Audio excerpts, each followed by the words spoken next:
Talvez você nunca tenha ouvido falar desse avião. É o XB-70 Valkyrie, um bombardeiro nuclear estratégico supersônico capaz de atingir pouco mais de 3 vezes a velocidade do som, ou pouco mais de Mach 3, capaz de realizar voos intercontinentais e era praticamente inalcançável por qualquer caça ou míssil da época. Era um avião como nenhum outro e muito além da sua época. Suas asas se dobravam para baixo em voos supersônicos, se aproveitando de um fenômeno que havia sido recém-descoberto na época. Era impulsionado por 6 motores monstruosos. Tinha canards, que são essas asas menores na dianteira, que resolviam um terrível problema aerodinâmico. A parte dianteira do nariz abaixava, sim, assim como no Concorde, só que o Concorde veio uns 5 anos atrasado. E tudo isso criado nos anos 50, muito antes do Concorde e muito antes do SR-71.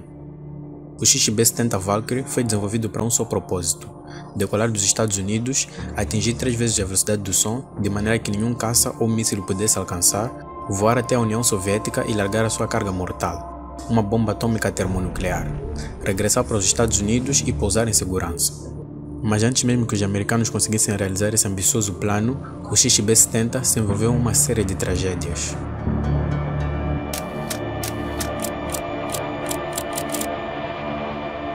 Nos meados dos anos 50, as tensões entre os Estados Unidos e a União Soviética se agravavam cada vez mais, com ambos países possuindo armas nucleares cada vez mais destrutivas.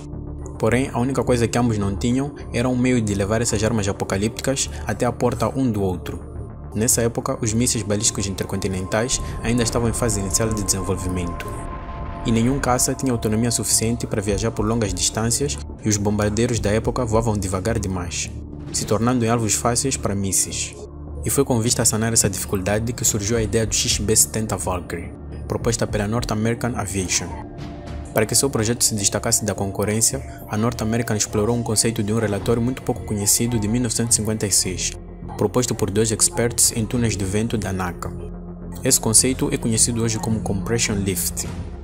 Quando se voa acima da velocidade do som, formam-se ondas de choque originadas de zonas como o nariz do avião, o bordo de ataque das asas, a entrada de ar dos motores, entre outras. Essas ondas tendem a se afastar do avião, mas se pudessem ser direcionadas e presas por uma espécie de túnel debaixo das asas, essas ondas de choque teoricamente aumentariam a sustentação do avião.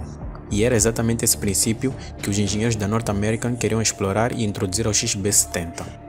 E é por isso que as asas do XB-70 Valkyrie se dobram para baixo, criando um túnel em voo supersônico que prende as ondas de choque e aumenta a sustentação do avião. Assim, em pousos de decolagens, as asas de geometria variável são colocadas na posição totalmente estendida. Em voos supersônicos de baixa velocidade, levemente dobradas para baixo em 25 graus. Em voos supersônicos de alta velocidade, totalmente dobradas para baixo em 65 graus, criando o icônico túnel.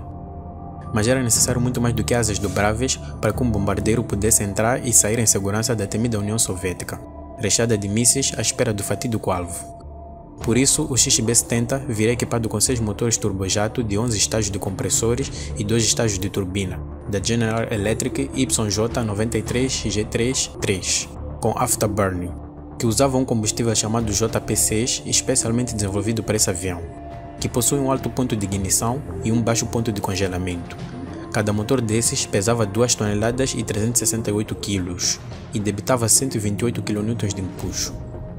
Esses motores encontram-se alocados em compartimentos individuais, mas como são 6 motores capazes de impulsionar a velocidades supersônicas de pouco mais de 3 vezes a do som, esses motores precisariam de muito, mas muito ar mesmo para que funcionassem corretamente, cujo esse ar não pode, de maneira alguma, entrar nos motores em velocidades supersônicas, porque ocasionaria um apagamento imediato dos motores. Por isso, foram projetadas 2 entradas de ar, uma de cada lado, de geometrias variáveis, para impedir que a onda de choque supersônica gerada em voo supersônico chegue até os motores. Cada entrada de ar supria ar para 3 motores. Uma boa parte de toda a engenharia emprega no projeto do XB-70 reside nessas entradas de ar. Esses motores atingiam a sua máxima eficiência em voo supersônico e foram projetados para manter os afterburns ligados durante a maior parte do tempo do voo. Mas voar a 3 vezes a velocidade do som ocasionaria uma enorme fricção com o ar, que ocasionaria um enorme aquecimento da fuselagem, que amoleceria e danificaria o alumínio de que muitas aeronaves são feitas. Por isso, o XB era maioritariamente feito de aço inoxidável, sanduíche de materiais compósitos, conhecidos em inglês como honeycomb, e titânio. Esses materiais lidavam muito bem com altas temperaturas durante o voo supersônico, que podiam alcançar os 360 graus Celsius. E assim como o Tu-144, o XB-70 também contava com canards, que são essas asas na dianteira da aeronave. Quando uma aeronave ultrapassa a velocidade do som, quanto mais rápido ela for, o centro de sustentação da aeronave, que é um ponto imaginário no centro e em cima da asa, onde concentra-se a maior parte da sustentação, começa a se deslocar para trás. Isso cria o que é chamado de nariz pesado. Basicamente, a aeronave fica com uma tendência de abaixar o nariz, devido a esse deslocamento. Para contornar isso, alguns projetos empregam os canards, que são asas que agem gerando sustentação na parte da frente, e também é uma maneira de evitar colocar flaps em aviões com asas em delta. Em alguns caças, essa tendência é anulada com os motores, recorrendo-se ao mecanismo de gimbal, e no Concorde era anulado movendo-se o combustível através de diversos tanques de combustível espalhados pelo avião à medida em que ele acelerava em voo supersônico. E isso era feito por alguém, um engenheiro de voo. E esses canards do XB-70 podiam ser trimados durante o voo, mudando o seu ângulo. Asas em delta desenhadas e otimizadas especialmente para o voo supersônico acima de Mach 3. Na traseira das asas em delta encontra-se uma série de elevons, uma mistura de elevadores e ailerons, responsável por movimentos de rolagem e de subida e descida do nariz. Eles eram controlados hidraulicamente e podiam se mexer individualmente ou simultaneamente, dependendo do ajuste. Junto deles, ele contava com 2 estabilizadores verticais, que se mexiam como um todo. Mas talvez a parte mais impressionante do XB-70 Valkyrie, visualmente, era a maneira como o mecanismo do seu trem de pouso descia e subia. As rodas tinham um mecanismo que as colocava na posição vertical e eram rotacionadas a 90 graus, passando a apontar para o centro do avião, e só depois é que eram guardadas no compartimento do trem de pouso. Um dos mecanismos mais complexos de recolhimento de trem de pouso já desenvolvidos. E todo esse processo de abaixar ou recolher o trem demorava cerca de 20 segundos. E as rodas eram prateadas e não pretas. Isso porque a Goodrich desenvolveu um componente especial que era resistente a altas temperaturas e embutiu no corpo e no exterior dos pneus, para que eles suportassem temperaturas de até 182 graus Celsius. E esses pneus eram refrigerados por dentro, através de pequenos tubos que circulavam uma mistura química. O cockpit era bem analógico e comportava uma tripulação de 4. Piloto, copiloto e 2 oficiais responsáveis por funções específicas relacionadas com a missão. Os assentos de toda a tripulação se tornavam numa espécie de cápsula de sobrevivência individual pressurizada, que se fechava automaticamente em casos de emergência como despressurização, e foram especialmente projetadas para casos de ejeção durante o voo em alta altitude e altas velocidades. Quando o primeiro protótipo ficou pronto em 1964, deu-se início à fase de testes em solo. Mas ainda nos primeiros testes, vários problemas técnicos aconteceram, e até conduzir o avião pela pista era uma tarefa difícil, pelo simples fato do piloto estar a 20 metros à frente do trem de nariz.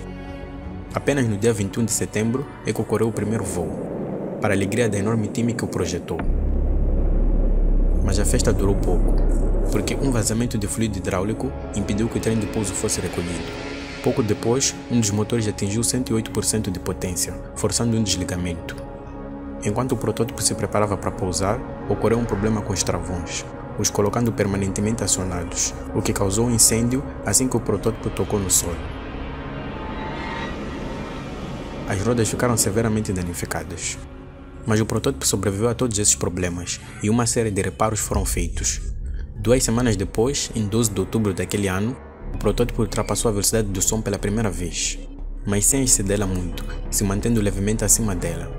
E o protótipo foi desacelerado e acelerado novamente para o voo supersônico por algumas vezes. Porém, muita tinta começou a se soltar do avião. Parecia que o avião tinha voltado de uma reentrada atmosférica. Mas apesar disso, o avião foi trazido para um pouso em segurança. Foi constatado que a tinta era espessa demais, e por isso foi arrancada em pleno voo. No seu 12º voo, enquanto o avião atingia Mach 2.6 ou 2.6 vezes a velocidade do som, o bico frontal das asas se soltou e foi sugado pelos dutos dos motores, danificando os motores 3, 4, 5 e 6. Os pilotos pousaram em segurança, mas todos os motores atingidos tiveram de ser trocados. Finalmente, no dia 14 de outubro, o avião estava pronto para atingir Mach 3. Mas passados apenas 2 minutos que o avião foi colocado nessa condição, um grande pedaço da extremidade da asa foi arrancado, forçando os pilotos a fazer um pouso de emergência de novo. Parecia que assim que alguns problemas eram solucionados, vários outros surgiam. Por causa desses problemas todos, o primeiro protótipo foi limitado a uma velocidade máxima de Mach 2.5.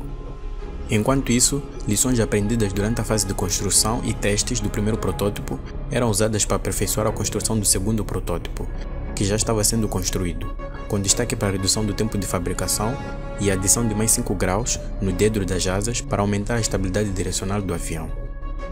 Mas dúvidas começaram a surgir se algum dia o bombardeiro seria capaz de alcançar e cumprir com seu objetivo. E para piorar, a União Soviética bateu com um míssil, um U-2, um avião espião tido como inatingível, voando a 24 km de altitude. Os mísseis soviéticos haviam se tornado mais capazes do que se pensava. E nessa mesma época, os mísseis balísticos intercontinentais americanos haviam se tornado mais capazes e mais confiáveis, podendo ser lançados de um país até o outro sem arriscar a vida de ninguém. E com isso, o futuro do XB-70 ficou incerto. Haviam ideias de torná-lo num avião que serviria de plataforma para testar outras naves, aviões ou mísseis supersônicos. Haviam propostas de torná-lo num avião supersônico para transporte de passageiros, sendo esta uma das mais promissoras. E com os cortes no financiamento do projeto, ele foi reduzido para apenas 2 aeronaves. Mas como muitos milhões já haviam sido gastos, o projeto continuou. E em 1966, a NASA juntou-se à Força Aérea e à fase de testes com os 2 únicos protótipos. E com isso, dados valiosos sobre o voo supersônico foram obtidos, com o segundo protótipo tendo se revelado ser mais capaz do que o primeiro. Em 19 de maio, o segundo protótipo alcançou velocidades muito superiores a Mach 3, por mais de 30 minutos, demonstrando seu enorme potencial. No dia 8 de junho de 1966, o segundo protótipo, com as suas asas levemente levantadas, partiu para mais um voo de testes, e de seguida se juntaria com outros aviões em formação, para fins de filmagens.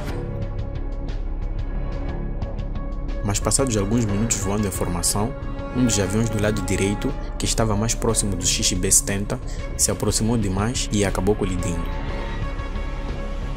Após a colisão inicial, o avião passou por cima do XB-70 e arrancou parcialmente os 2 estabilizadores verticais.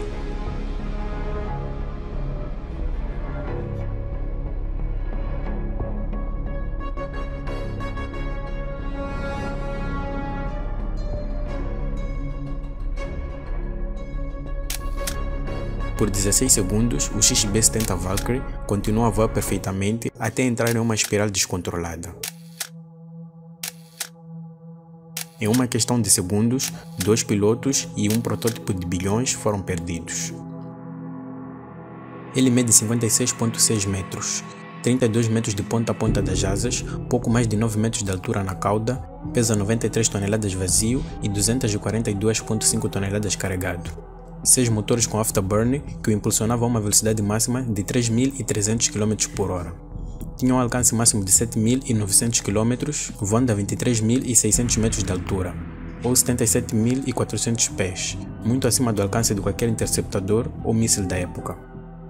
Asas de geometria variável que dobravam-se em pleno voo se aproveitando do compression lift, um princípio recém-descoberto que aumentava a estabilidade, reduzia o arrasto e criava um túnel em voo supersônico que prendia as ondas de choque e aumentava a sustentação do avião em até 30%, permitindo que ele tivesse um menor ângulo de ataque em voos de cruzeiro a velocidades supersônicas. Canards, para resolver o problema da sustentação em voos supersônicos, 2 estabilizadores verticais mais curtos do que o previsto, graças ao ganho de estabilidade provido pelo compression lift. Um nariz retrátil para melhorar a visibilidade dos pilotos durante o taxiamento em solo, materiais, combustíveis, trem de pouso, tecnologias, técnicas e princípios pioneiros especialmente desenvolvidos para esse avião. Os engenheiros tinham se superado todos os limites para criar um avião muito além da sua época que parecia ter vindo diretamente do futuro. E tudo isso pensado, criado, testado e aperfeiçoado na década de 50, onde sequer existiam computadores para simular nos mínimos detalhes a dinâmica de fluidos, testar diferentes perfis e comportamentos de asas em voo supersônico, testar fenômenos aerodinâmicos raros e que poderiam acontecer em voos supersônicos próximos a Mach 3. Mas apesar de tudo isso, eles conseguiram, e criaram uma aeronave verdadeiramente revolucionária. No final, o XB nunca chegou a cumprir com seu propósito. Isso porque ele tornou-se obsoleto ainda na fase de construção, devido ao surgimento de mísseis soviéticos muito mais avançados que podiam alcançar as altas altitudes em que o XB-70 voaria. Mas nem tudo foi fracasso, muita coisa foi aprendida, E desse aprendizado todo, obtido durante a fase de criação, construção, testes e voos supersônicos, foram usados no desenvolvimento do bombardeiro B-1B Lancer e principalmente no desenvolvimento do SR-71, o avião mais rápido do mundo.